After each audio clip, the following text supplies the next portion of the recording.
Think and Grow Rich by Napoleon Hill. Chapter 9, Persistence. The sustained effort necessary to induce faith. The eighth step toward riches. Persistence is an essential factor in the procedure of transmuting desire into its monetary equivalent. The basis of persistence is the power of will. Willpower and desire, when properly combined, make an irresistible pair. Men who accumulate great fortunes are generally known as cold-blooded and sometimes ruthless. Often they are misunderstood. What they have is willpower, which they mix with persistence and place back of their desires to ensure the attainment of their objectives. Henry Ford has been generally misunderstood to be ruthless and cold-blooded. This misconception grew out of Ford's habit of following through in all of his plans with persistence. The majority of people are ready to throw their aims and purposes overboard and give up at the first sight of opposition or misfortune. A few carry on despite all opposition until they attain their goal. These few are the Fords, Carnegies, Rockefellers, and Edisons. There may be no heroic connotation to the word persistence, but the quality is to the character of man what carbon is to steel. The building of a fortune generally involves the application of the entire 13 factors of this philosophy. These principles must be understood. They must be applied with persistence by all who accumulate money. If you are following this book with the intention of applying the knowledge it conveys, your first test as to your persistence will come when you begin to follow the 6 steps described in the second chapter. Unless you are one of the 2 out of every 100 who already have a definite goal at which you are aiming and a definite plan for its attainment, you may read the instructions and then pass on with your daily routine and never comply with those instructions. The author is checking you up at this point because lack of persistence is one of the major causes of failure. Moreover, experience with thousands of people has proved that lack of persistence is a weakness common to the majority of men. It is a weakness which may be overcome by effort. The ease with which lack of persistence may be conquered will depend entirely upon the intensity of one's desire. The starting point of all achievement is desire. Keep this constantly in mind. Weak desires bring weak results, just as a small amount of fire makes a small amount of heat. If you find yourself lacking in persistence, this weakness may be remedied by building a stronger fire under your desires. Continue to read through to the end and then go back to chapter 2 and start immediately to carry out the instructions given in connection with the 6 steps. The eagerness with which you follow these instructions will indicate clearly how much or how little you really desire to accumulate money. If you find that you are indifferent, you may be sure that you have not yet acquired the money consciousness which you must possess before you can be sure of accumulating a fortune. Fortunes gravitate to men whose minds have been prepared to attract them, just as surely as water gravitates to the ocean. In this book may be found all the stimuli necessary to attune any normal mind to the vibrations which will attract the object of one's desires. If you find you are weak in persistence, center your attention upon the instructions contained in the chapter on power. Surround yourself with a mastermind group, and through the cooperative efforts of the members of this group, you can develop persistence.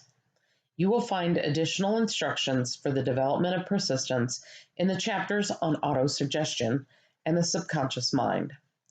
Follow the instructions outlined in these chapters until your habit nature hands over to your subconscious mind a clear picture of the object of your desire. From that point on, you will not be handicapped by its lack of persistence. You will not be handicapped by lack of persistence.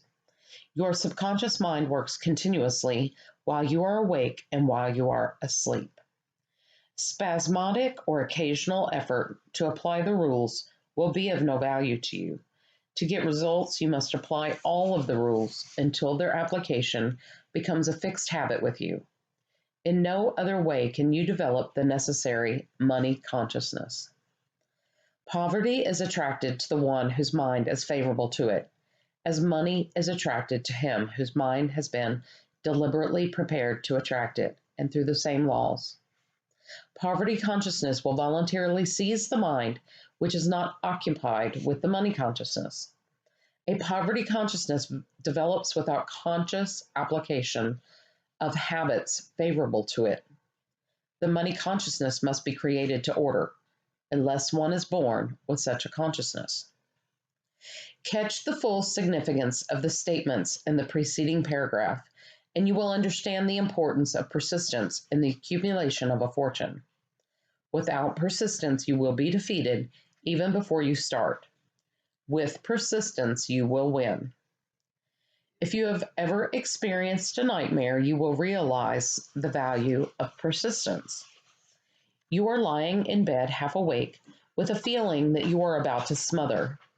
You are unable to turn over or to move a muscle. You realize that you must begin to regain control over your muscles. Through persistent effort of willpower, you finally manage to move the fingers of one hand. By continuing to move your fingers, you extend your control to the muscles of one arm until you can lift it. Then you gain control of the other arm in the same manner. You finally gain control over the muscles of one leg and then extend it to the other leg.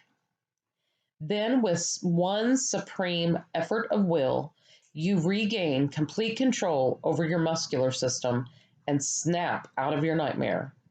The trick has been turned step by step. You may find it necessary to snap out of your mental inertia through a similar procedure, moving slowly at first, then increasing your speed until you gain complete control over your will. Be persistent no matter how slowly you may, at first, have to move. With persistence will come success. If you select your mastermind group with care, you will have in it at least one person who will aid you in the development of persistence. Some men who have accumulated great fortunes did so because of necessity. They developed the habit of persistence because they were so closely driven by circumstances that they had to become persistent. There is no substitute for persistence. It cannot be supplanted by any other quality. Remember this, and it will hearten you in the beginning when the going may seem difficult and slow. Those who have cultivated the habit of persistence seem to enjoy insurance against failure. No matter how many times they are defeated, they finally arrive up toward the top of the ladder. Sometimes it appears that there is a hidden guide whose duty is to test men through all sorts of discouraging experiences. Those who pick themselves up after defeat and keep on trying arrive, and the world cries, "Bravo! I knew you could do it." The hidden guide lets no one enjoy great achievement without passing the persistence test. Those who can't take it simply do not make the grade. Those who can take it are bountifully rewarded for their persistence. They receive as their compensation whatever goal they are pursuing. That is not all. They receive something infinitely more important than material compensation: the knowledge that every failure brings with it the seed of an equivalent advantage. There are exceptions to this rule. A few people know from experience the soundness of persistence. They are the ones who have not accepted defeat as being anything more than temporary. They are the ones whose desires are so persistently applied that defeat is finally changed into victory. We stand on the sidelines of life, see the overwhelmingly large number who go down in defeat, never to rise again. We see the few who take the punishment of defeat as an urge to greater effort. These, fortunately, never learn to accept life's reverse gear. But what we do not see, what most of us never suspect of existing, is the silent but irresistible power which comes to the rescue of those who fight on in the face of discouragement. If we speak of this power at all, we call it persistence and let it go at that. One thing we all know, if one does not possess persistence, one does not achieve noteworthy success in any calling. As these lines are being written, I look up from my work and see before me, less than a block away, the great, mysterious Broadway, the graveyard of dead hopes, and the front porch of opportunity. From all over the world, people have come to Broadway seeking fame, fortune, power, love, or whatever it is that human beings call success. Once in a great while, someone steps out from the long procession of seekers, and the world hears that another person has mastered Broadway. But Broadway is not easily nor quickly conquered. She acknowledges talent, recognizes genius, pays off in money, only after one has refused to quit. Then we know he has discovered the secret of how to conquer Broadway. The secret is always inseparably attached to one word: persistence. The secret is told in the struggle of Fannie Hurst, whose persistence conquered the Great White Way. She came to New York in 1915 to convert writing into riches. The conversion did not come quickly, but it came. For years, Miss Hurst learned about the sidewalks of New York from firsthand experience. She spent her days laboring and her nights hoping. When hope grew dim, she did not say, "All right, Broadway, you win." She said, "Very well, Broadway, you may whip some, but not me. I'm going to force you to give up." One publisher, the Saturday Evening Post, sent her 36 rejection slips before she broke the ice and got a story across. The average writer, like the average in other walks of life, would have given up the job when the first rejection slip came. She pounded the pavements for 4 years to the tune of the publisher's no, because she was determined to win. Then came the payoff. The spell had been broken. The unseen guide had tested Fannie Hurst, and she could take it. From that time on, publishers made a beaten path to her door. Money came so fast she hardly had time to count it. Then the moving picture men discovered her, and money came not in small change but in floods. The moving picture rights to her latest novel, Great Laughter, brought $100,000, said to be the highest price ever paid for a story before publication. Her royalties from the sale of the book probably will run much more. Briefly, you have a description of what persistence is capable of achieving. Fannie Hurst is no exception. Wherever men and women accumulate great riches, you may be sure they first acquired persistence. Broadway will give any beggar a cup of coffee and a sandwich, but it demands persistence of those who go after the big stakes. Kate Smith will say amen when she reads this. For years she sang, without money and without price, before any microphone she could reach. Broadway said to her, "Come and get it if you can take it." She did take it until one happy day Broadway got tired and said, "Oh, what's the use? You don't know when you're whipped, so name your price and go to work in earnest." Miss Smith named her price, and it was plenty.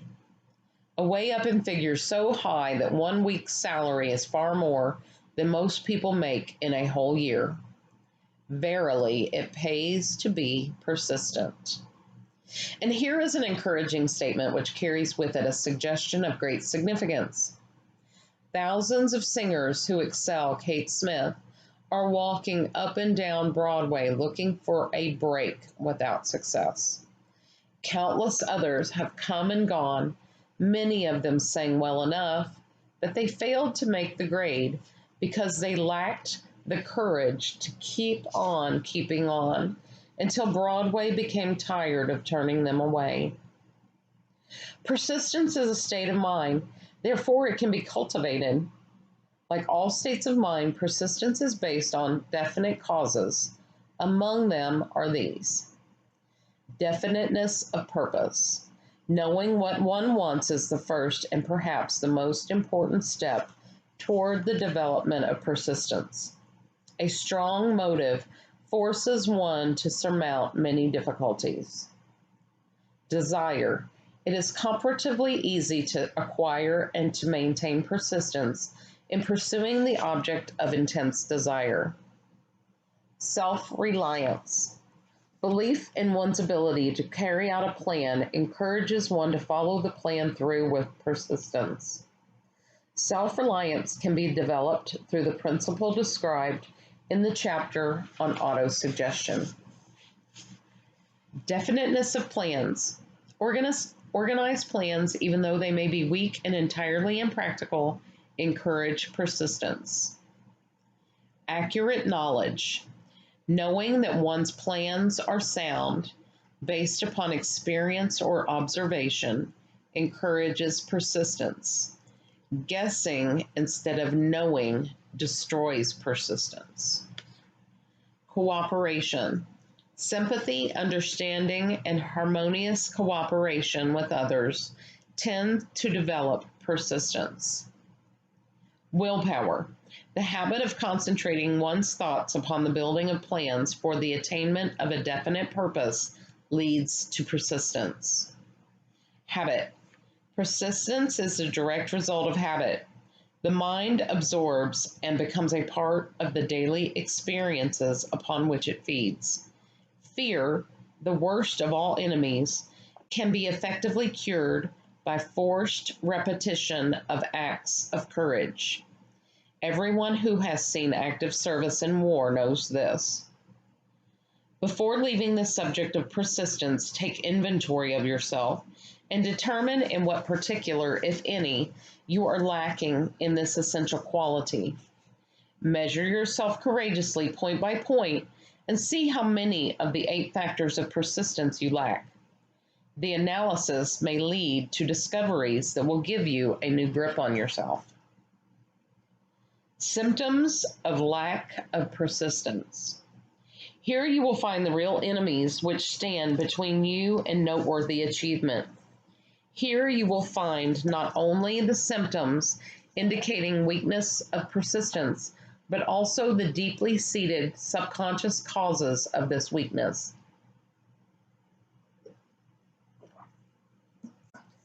Study the list carefully and face yourself squarely if you really wish to know who you are and what you are capable of doing. These are the weaknesses which must be mastered by all who accumulate riches. Failure to recognize and to clearly define exactly what one wants. Number 2, procrastination, with or without cause, usually backed up with a formidable array of alibis and excuses. Number 3, lack of interest in acquiring specialized knowledge. Number 4, indecision, the habit of passing the buck on all occasions instead of facing issues squarely, also backed by alibis. Number 5, the habit of relying upon alibis instead of creating definite plans for the solution of problems. Number 6, self-satisfaction. There is but little remedy for this affliction, and no hope for those who suffer from it. Number 7, indifference, usually reflected in one's readiness to compromise on all occasions rather than meet opposition and fight it. Number 8, the habit of blaming others for one's mistakes and accepting unfavorable circumstances as being unavoidable. Number 9, weakness of desire due to neglect in the choice of motives that impel action. Number 10, willingness, even eagerness, to quit at the first sign of defeat, based upon one or more of the 6 basic fears. Number 11, lack of organized plans, placed in writing where they may be analyzed. Number 12, the habit of neglecting to move on ideas or to grasp opportunity when it presents itself. Number 13, wishing instead of willing. Number 14, the habit of compromising with poverty instead of aiming at riches. General absence of ambition to be, to do, and to own. Number 15, searching for all the shortcuts to riches, trying to get without giving a fair equivalent, usually reflected in the habit of gambling, endeavoring to drive sharp bargains. Number 16, fear of criticism, failure to create plans and to put them into action because of what other people will think, do, or say. This enemy belongs at the head of the list because it generally exists in one's subconscious mind where its presence is not recognized. See the 6 basic fears in a later chapter. Let us examine some of the symptoms of the fear of criticism. The majority of people permit relatives, friends, and the public at large to so influence them that they cannot live their own lives because they fear criticism. Huge numbers of people make mistakes in marriage, stand by the bargain, and go through life miserable and unhappy because they fear criticism which may follow if they correct the mistake. Anyone who has submitted to this form of fear knows the irreparable damage it does by destroying ambition, self-reliance, and the desire to achieve. Millions of people neglect to acquire belated educations after having left school because they fear criticism. Countless numbers of men and women, both young and old, permit relatives to wreck their lives in the name of duty because they fear criticism. Duty does not require any person to submit to the destruction of his personal ambitions and the right to live his life his own way. People refuse to take chances in business because they fear the criticism which may follow if they fail. The fear of criticism in such cases is stronger than the desire for success. Too many people refuse to set high goals for themselves or even neglect selecting a career because they fear the criticism of relatives and friends who may say, "Don't aim so high. People will think you're crazy." When Andrew Carnegie suggested that I devote 20 years to the organization of a philosophy of individual achievement, my first impulse of thought was fear of what people might say. The suggestion set up a goal for me, far out of proportion to any I had ever conceived.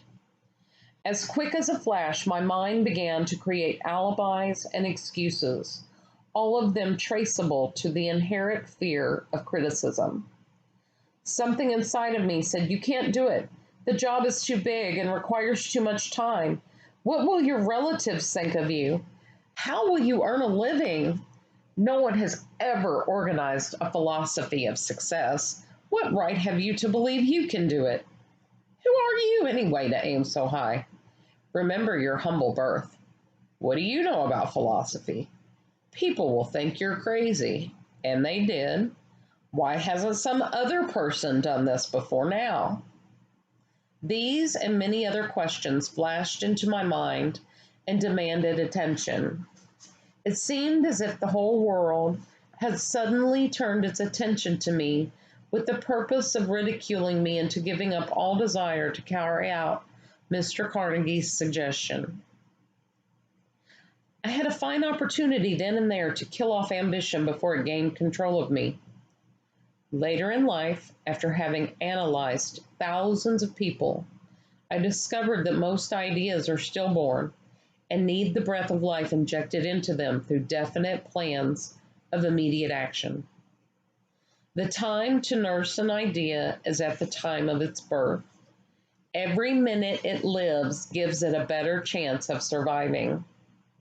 The fear of criticism is at the bottom of the destruction of most ideas which never reach the planning and action stage.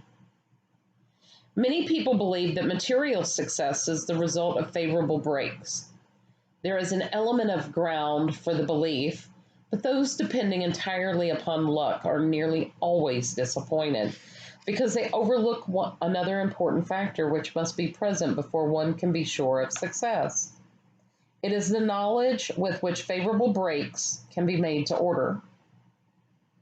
During the Depression, W.C. Fields, a comedian, lost all his money and found himself without income, without a job, and his means of earning a living, vaudeville, no longer existed. Moreover, he was past 60 when many men consider themselves old. He was so eager to stage a comeback that he offered to work without pay in a new field, movies. In addition to his other troubles, he fell and injured his neck. To many, that would have been the place to give up and quit. But Fields was persistent. He knew that if he carried on, he would get the breaks sooner or later, and he did get them, but not by chance.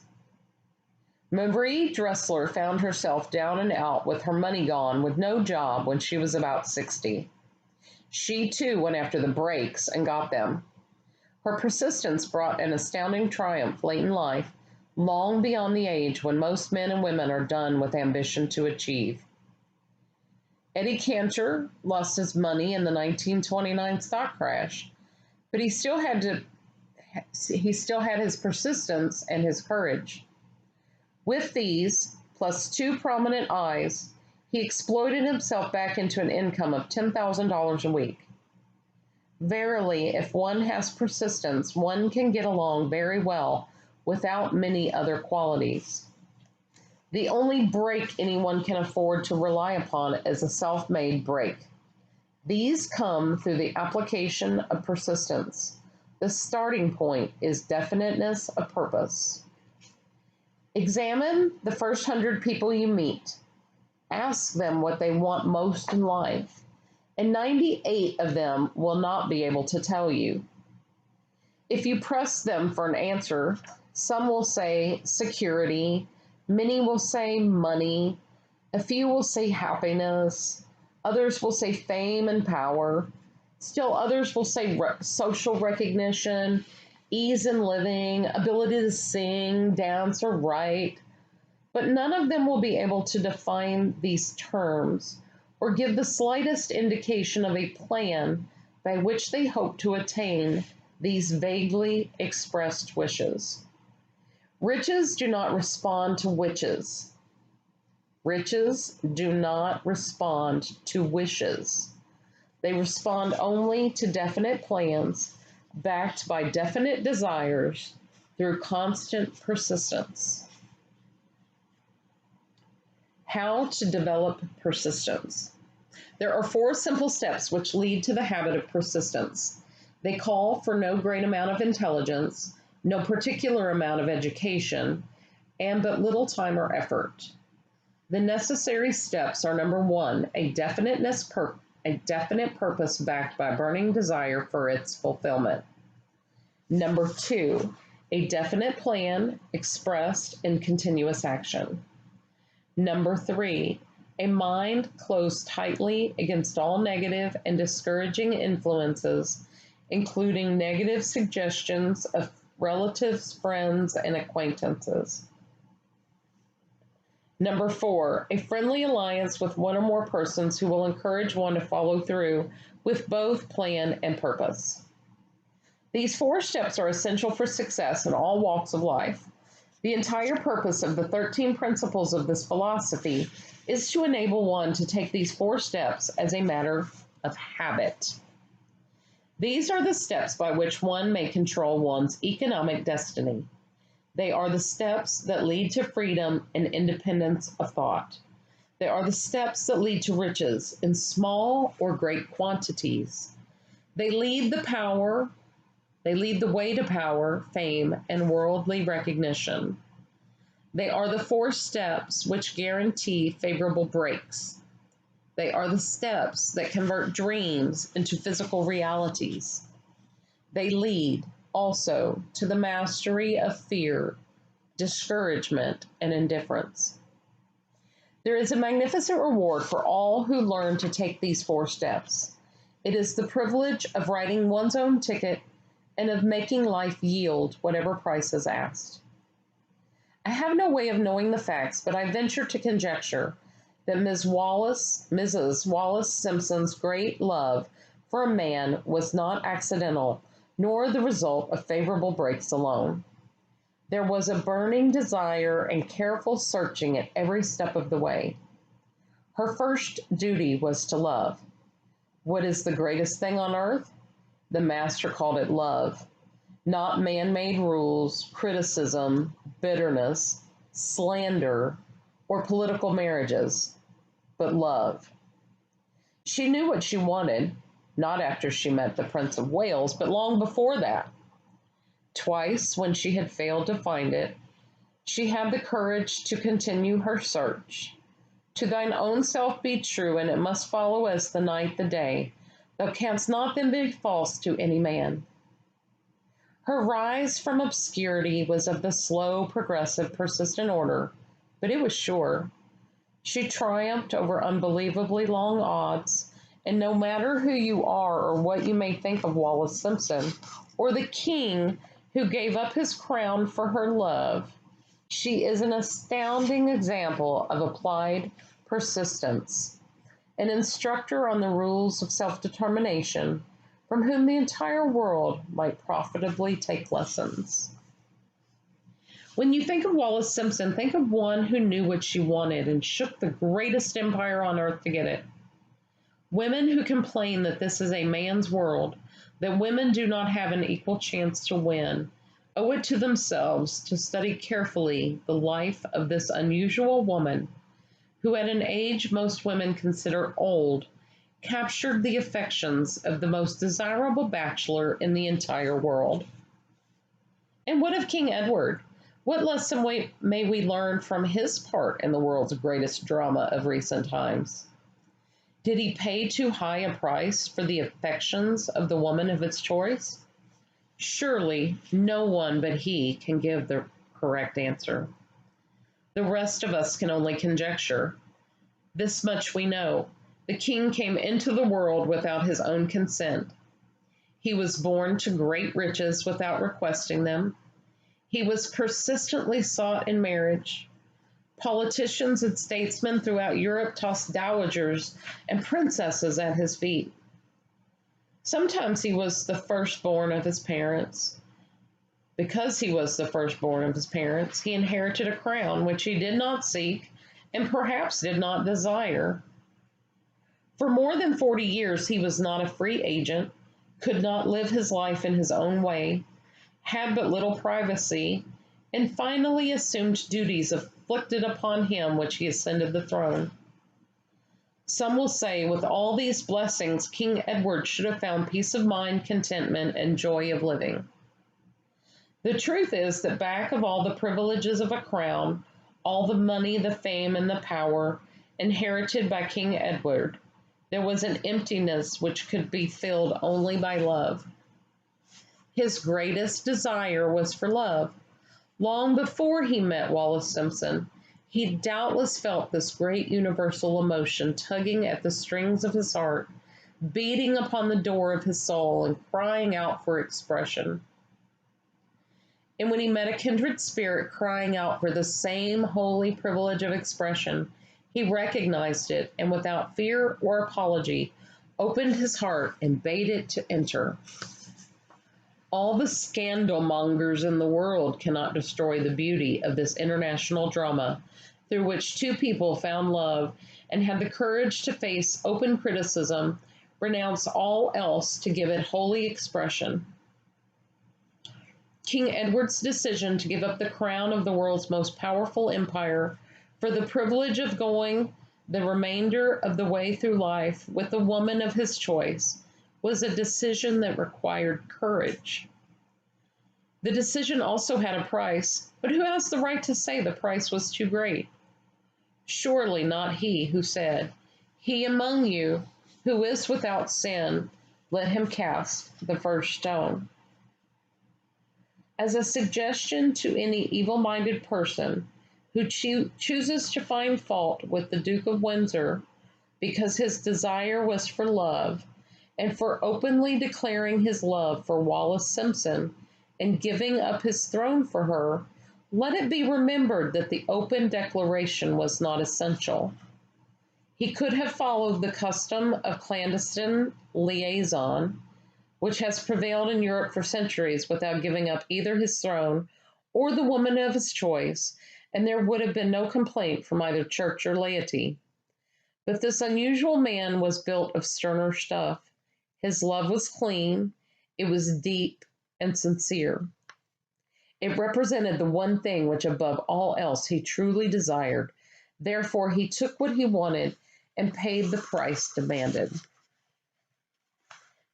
If Europe had been blessed with more rulers with the human heart and the traits of honesty of ex-King Edward for the past century, that unfortunate hemisphere, now seething with greed, hate, lust, political connivance, and threats of war, would have a different and a better story to tell. A story in which love and not hate would rule. In the words of Stuart Austin Weir, we raise our cup and drink this toast to ex-King Edward and Wallis Simpson. Blessed is the man who has come to know that our muted thoughts are our sweetest thoughts. Blessed is the man who from the blackest depths can see the luminous figure of love, and seeing, sing, and singing say, sweeter far than uttered lays are the thoughts I have of you. In these words, would we pay tribute to the two people who more than all others of modern times have been the victims of criticism and the recipients of abuse because they found life's greatest treasure and claimed it.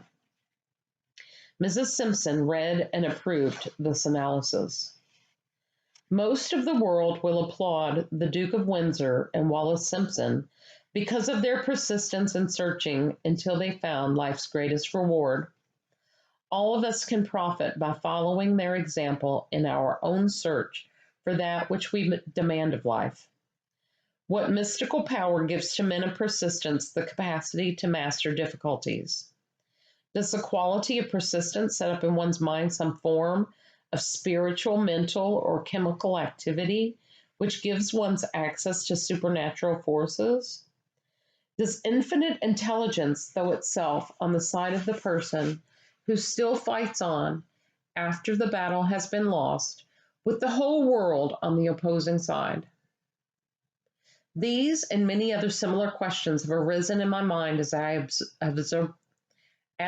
observed men like Henry Ford, who started at scratch and built an industrial empire of huge proportions with little else in the way of a beginning but persistence.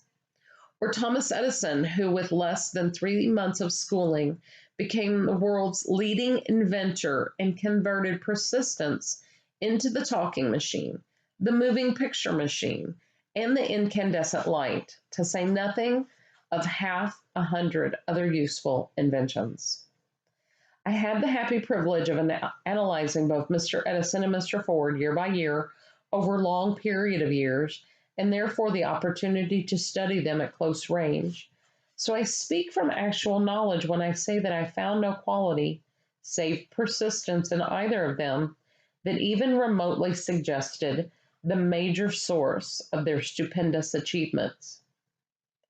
As one makes an impartial study of the prophets, philosophers, miracle men, and religious leaders of the past, one is drawn to the inevitable conclusion that persistence, concentration of effort, and definiteness of purpose were the major sources of their achievements.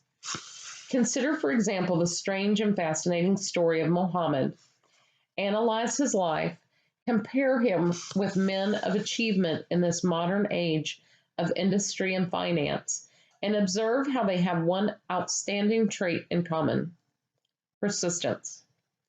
If you are keenly interested in studying the strange power which gives potency to persistence, Read a biography of Muhammad, especially the one by Isaad Bey. This brief overview of that book by Thomas Sugiru in the Herald Tribune will provide a view of the rare treat in store for those who take the time to read the entire story of one of the most astounding examples of the power of persistence known to civilization. The Last Great Prophet, reviewed by Thomas Sugiru. Muhammad was a prophet, but he never performed a miracle. He was not a mystic. He had no formal training. He did not begin his mission until he was 40. When he announced that he was the messenger of God, bringing a word of the true religion, he was ridiculed and labeled a lunatic. Children tripped him and women threw filth upon him. He was banished from his native city, Mecca, and his followers were stripped of their worldly goods and sent into the desert after him. When he had been preaching 10 years, he had nothing to show for it but banishment, poverty, and ridicule. Yet before another 10 years had passed, he was dictator of all Arabia, ruler of Mecca, and the head of a new world religion, which was to sweep to the Danube and the Pyrenees before exhausting the impetus he gave it.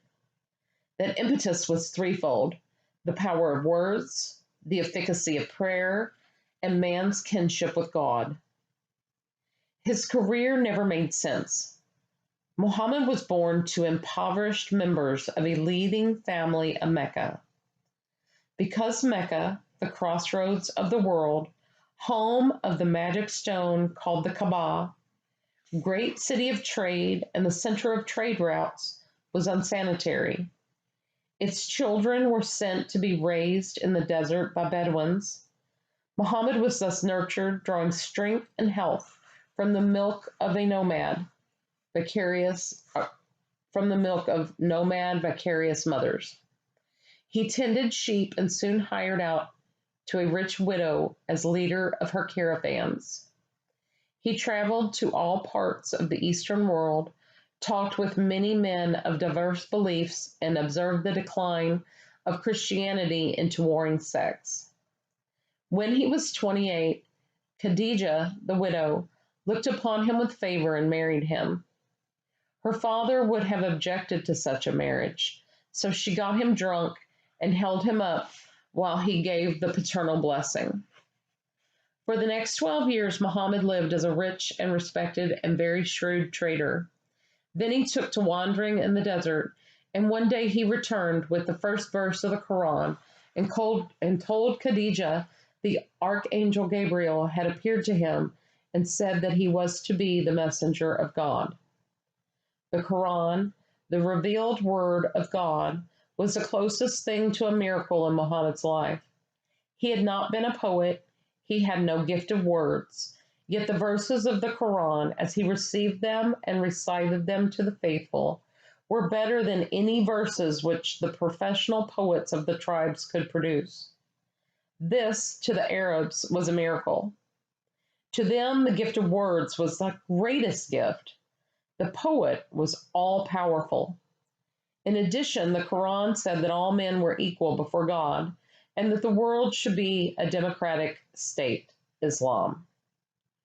It was this political heresy, plus Muhammad's desire to destroy all the 360 idols in the courtyard of the Kaaba, which brought about his banishment.